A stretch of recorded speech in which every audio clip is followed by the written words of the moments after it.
Mapagpalang umaga po sa atin lahat. Nagluto po ako ng gata, ginataang laing. Malapit na ito. Pinaglalangis ko na lang po siya. Antayin na lang natin na maglangis-langis siya. Hindi ko na pinakita yung papaano ko sa niluto. Basta kompleto yan.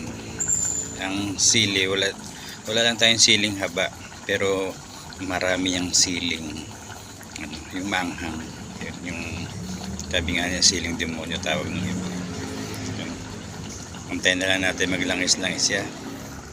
Namiss ko na ito yung ulam na isa sa mga ulam na hindi ko nagsasawaan. Siguro kahit na every other day hindi ko pagsasawaan ito kaya habang tumatagal lalong sumasarap.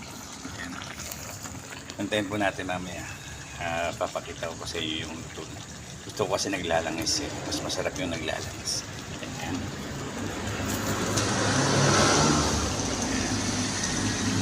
Ayan. Bali dalawang niyog ang nilagay ko dyan. Kaya talagang hindi yan tipid sa gata. Wait natin na maglangis-langis yan. Ayan. Okay na po ito. Luto na po itong ating ginataang laing. Ayan.